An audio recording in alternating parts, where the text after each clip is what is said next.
சுக்கரமூர்த்தி சுபமிகு ஈவாய் வக்கரமின்றி வரமிகத் தருள்வாய் வெள்ளி சுக்கர வித்தக வேந்தி அள்ளி கொடுப்பாய் அடியாருக்கர்களே. சுக்கரன் உடம்புல இருக்கும் பொழுது எந்த கவலையும் கிடையாது. ராசிநாதனே ஆட்சி. அப்போ ஒரு விஷயம் நடக்குமா நடக்காதாங்கிறத ராசிநாதனை வச்சு தான் நம்ம சொல்றோம். ராசிநாதன் நல்லா இருந்தா அந்த காரியங்கள் மிகப்பெரிய வெற்றி அடைவாங்க. ராசிநாதன் நல்லா இல்லைன்னா மனக்கலக்கங்கள் வந்துடும் சொல்றோம். ராசிநாதன் சுக்கரன் ஆட்சி பெற்ற வந்திருக்கிறார். சுக்கரனோடு சேர்ந்த அடுத்த 2ஆம் வீட்டில் இருந்த குரு 8 குடையவன் குரு, அவனோட சேர்ந்த 4 குடையவன் சூரியனும் உட்கார்ந்துருந்தார். இந்த 8 குடையவனோடு 4ஆம் வீட்டுக்கு அதிபதி சேரும் பொழுது என்ன ஆகும்னா, சிம்மத்துல கேதுவோட கஷ்டப்பட்ட செவ்வாய் கன்னியில வந்தது. இதெல்லாம் சிறப்பு. இப்போ இந்த நேரத்திலேயே சனி பகவானை நம்ம பார்க்கணும். சனி எங்க இருக்காரு? அதே மீனத்துல தான் இருக்காரு. மீனத்துல இருக்கக்கூடிய சனி 3ஆம் பார்வையா மீனம் மேஷம் ரிஷபத்துல இருக்கக்கூடிய சுக்கிரனை பார்க்கிறார். 7 குடையவனாகப்பட்ட செவ்வாய் பகவான் 4ஆம் வீட்டிலே சூரியனோடு இருந்தார். இருந்தபோதும் கேதுவோடு இருந்ததால் சில பல பிரச்சனைகள்லாம் நீங்க ஃபேஸ் பண்ணீங்க. மனைவியோட கருத்து வேறுபாடு, முன்னுக்கு பின் முரண், நம்ம ஒன்று சொன்னா அவங்க ஒன்று சொல்றாங்க சார் அப்படிங்கிற மாதிரியான பிரச்சனை.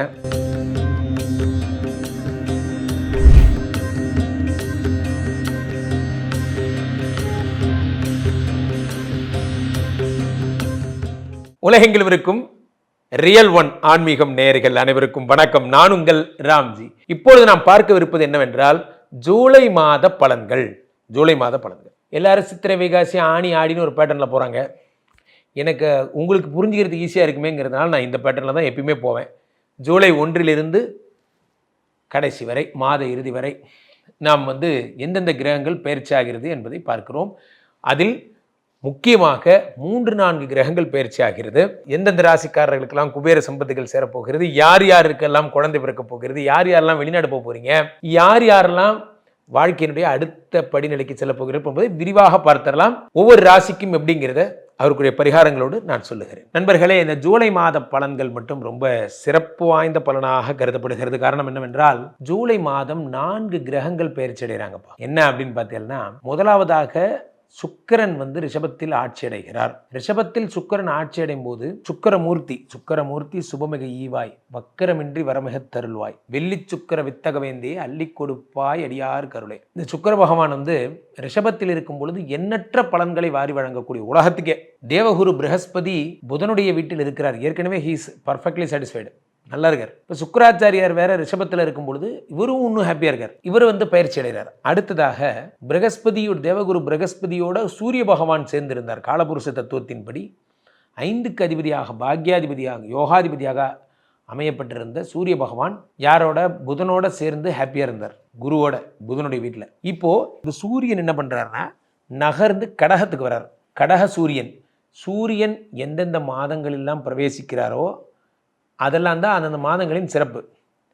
சூரியன் ஆடி மாதம் சந்திரனுடைய வீட்டில் பிரவேசிக்கிறது தான், கடகத்தில் பிரவேசிக்கிறது தான். சந்திரனா யாருங்க? மாத்ருகாரகன் பேர். இந்த மாத்ருகாரகன் வீட்டுக்கு பித்ருகாரகன் சூரியன் பிரவேசிப்பதை நாம் என்ன சொல்றோம்? ஆடி மாதம் அப்படின்னு சொல்றோம். அதாம் அம்பாளுக்கெல்லாம் ரொம்ப சிறப்பு. பெண்மையை போற்றுவோம் தான் கான்செப்ட். அடுத்ததாக கடகத்தில் இருந்த புதன் வக்ரகதி அடைந்து மிதுனத்திற்கு சென்று ஆட்சி அடைகிறார். வக்ரகதி அடைந்து விட்டார். கடகத்திற்கு சென்ற புதன் அவர் வக்ரமடைந்து மிதுனத்தில் ஆட்சி பெறுகிறார். அடுத்ததாக சிம்மத்தில் இருந்த செவ்வாயும் கேதுவும் சிம்மத்தில் இருந்தார்கள். ஜூன் 8ஆம் தேதியே வந்தாச்சு. செவ்வாய் சிம்மத்திற்கு ஜூன் 8ஆம் தேதி வந்தாச்சு. 8ஆம் தேதி வந்த செவ்வாய் இந்த மாதம் 18, 19, 20 தேதிக்கு அப்புறம் 40 நாளுங்க. அதுக்கப்புறம் என்ன பண்றார்? நகர்ந்து அப்படியே செவ்வாய் பகவான் கீழே வந்துடுறார். கன்னிக்கு வந்துடுறார். ஸோ கேதுவை விட்டு பிரிஞ்சிட்டார். செவ்வாய் கேதுவோடு இருக்கும்போது தான் பிரச்சனைகளை கொடுத்தார். காலபுருஷ தத்துவத்தின் முதல் பிரதானமான வீடு செவ்வாய். உடல் வலிமை, ஆக்கப்பூர்வமான செயல்கள், ஸ்போர்ட்ஸு, இதுக்கெல்லாம் இருந்தவர் அவர். கேதுவோடு மாட்டின்ட்டு கஷ்டப்பட்டுட்டு இருந்தார். இப்போ அதுலேருந்து விடுதலையாகி கன்னிக்கு வந்துட்டார். இனி கன்னியில் எந்த பிரச்சனையும் வராது கேதுவுக்கு. இது யாருக்கு? செவ்வாவுக்கு. ஸோ இந்த 4 கிரகங்களும் சேர்ந்த பயிற்சிகள் தான் இந்த மாதத்தின் சிறப்பு என்றே சொல்லலாம். முதல் சிறப்பு காலபுருஷ தத்துவத்தின் படி 2 கூடிய தனாதிபதி சுக்கிரன் ஆட்சி அடைந்தது. 2வது சிறப்பு சூரியன் சந்திரனுடைய வீட்டிற்கு வந்தது. 3வது சிறப்பு காலபுருஷ தத்துவத்திற்கு 3, 6 கூடிய புதன், உலகத்திற்கே வியாதிகளை கஷ்டத்தை தரக்கூடிய புதன் வக்ரமடைந்து ஆரோக்கியத்திற்கான வழிகோலை தரும் ஒரு வீடு. புதன் வந்து மிதுனத்தில் இருக்கிற நாள், சிம்மத்தில் கேதுவோட கஷ்டப்பட்ட செவ்வாய் கன்னியில் வந்தது, இதெல்லாம் சிறப்பு. இப்போ இந்த நேரத்திலேயே சனி பகவானை நம்ம பார்க்கணும். சனி எங்கே இருக்காரு? அதே மீனத்தில் தான் இருக்காரு. மீனத்தில் இருக்கக்கூடிய சனி 3ஆம் பார்வையா மீனம், மேஷம், ரிஷபத்தில் இருக்கக்கூடிய சுக்கிரனை பார்க்கிறார். காதல் திருமணங்கள்லாம் கைகூடுற மாதமாக இந்த மாதம் அமையும். மீனத்தில் இருக்கக்கூடிய சனி பகவான் 7ஆம் பார்வையா புதனை பார்த்தார், செவ்வாயை பார்த்துறார். ரொம்ப பலசாலியாக உடல் வலிமையெல்லாம் உண்டாக்குவார். 10ஆம் பார்வையாக 9ஆம் இடத்தை பார்த்துறாரு. குரு தன்னுடைய சொந்த வீட்டை பார்க்குறார். ஆக இந்த ஜூலை மாதம் மிகப்பெரிய அற்புதங்கள்லாம் செய்ய போகுது. பொறுத்திருந்து பாருங்க. ரிஷபராசிக்காரர்களை பொறுத்த வரைக்குமே இந்த ஜூலை மாத பலன்கள் எப்படி இருக்க போகிறதுன்னு பார்த்தீங்கன்னா, ரிஷபராசிங்கிறது அசுரகுரு சுக்கராச்சாரியாருடைய வீடு. இந்த ரிஷபராசியிலே யார் வந்து ஆட்சி பெற்றிருக்காருன்னா சுக்கிர பகவான் ஆட்சி பெற்றிருக்கிறார். நான் தான் ஓப்பனிங்லேயே சொன்னேன், சுக்கிரமூர்த்தி சுபமிகைவாய் வக்கரமின்றி வரமிகத்தருள்வாய் வெள்ளி சுக்கர வித்தக வேந்தி அள்ளி கொடுப்பாய் அடியாருக்கருளே. சுக்கிரன் உடம்புல இருக்கும் பொழுது எந்த கவலையும் கிடையாது. ராசிநாதனே ஆட்சி. அப்போது ஒரு விஷயம் நடக்குமா நடக்காதாங்கிறத ராசிநாதனை வச்சு தான் நம்ம சொல்கிறோம். ராசிநாதன் நல்லா இருந்தால் அந்த காரியங்கள் மிகப்பெரிய வெற்றி அடைவாங்க. ராசிநாதன் நல்லா இல்லைன்னா மனக்கலக்கங்கள் வந்துடும் சொல்கிறோம். ராசிநாதன் சுக்கிரன் ஆட்சி பெற்றால் வந்திருக்கிறார். சுக்கிரனோடு சேர்ந்த அடுத்த 2ஆம் வீட்டில் இருந்த குரு 8 குரு, அவனோட சேர்ந்த 4 சூரியனும் உட்கார்ந்துருந்தார். இந்த 8 4ஆம் வீட்டுக்கு அதிபதி சேரும் பொழுது என்ன ஆகும்னா, 1000 தான் குரு தங்கமே தங்கமாக இருந்தாலும் 4 கற்புங்க. 4 உயர்கல்வி, உயர் பதவி, மதிப்பு, மரியாதை, இது எல்லாமே இந்த 4 தான். இந்த 4 குருவோடு சேர்ந்து கெட்டு போயிடுறார். இப்போ அந்த பிரச்சனை சரியாகுது. 4 சூரியன் 3ஆம் வீட்டுக்கு வருகிறார். இது ஒன்றும் அவ்வளோ பெரிய பிரமாதமான பாயிண்டான்னு கேட்கக்கூடாது. நீங்கள் சட்ட ரீதியாக பார்த்தால் 4 3இல் வருவதும் பிரச்சனை தான். ஆனால் அந்த 3ஆம் இடம் என்பது சந்திரனோட வீடு. சூரியன் சந்திரன் 2 பேரும் வந்து பார்த்தீங்கன்னா ஜாதகத்தில் மாத்ருகாரகன் பித்ருகாரகன் அழைக்கப்படுறாங்க.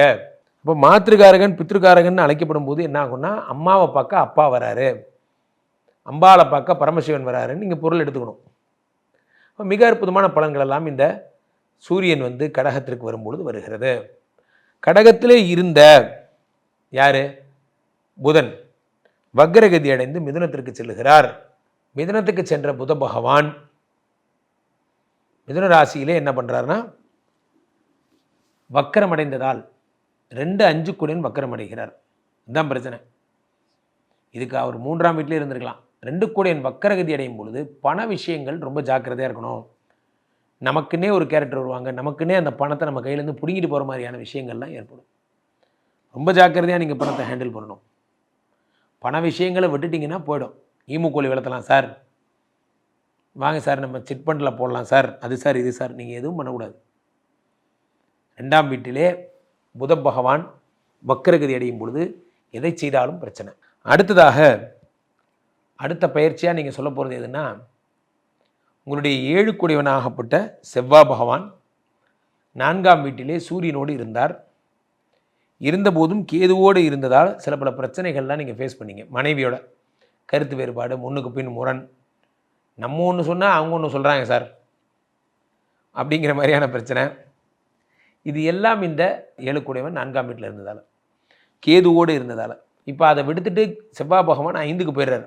5ஆம் இடத்திற்கு செவ்வாய் செல்வதால் ஏற்படக்கூடிய பலன்கள் என்ன அப்படின்னா, மனைவி 1 7 5ஆம் வீட்டிற்கு போகும்போது மனைவி வந்து ப்ரெக்னென்ட் ஆகிறது, நம்மளுடைய வீட்டில் குழந்தை சத்தம். 5ங்கிறது என்னங்க? 5ங்கிறது உங்களுக்கு புத்திரஸ்தானம்.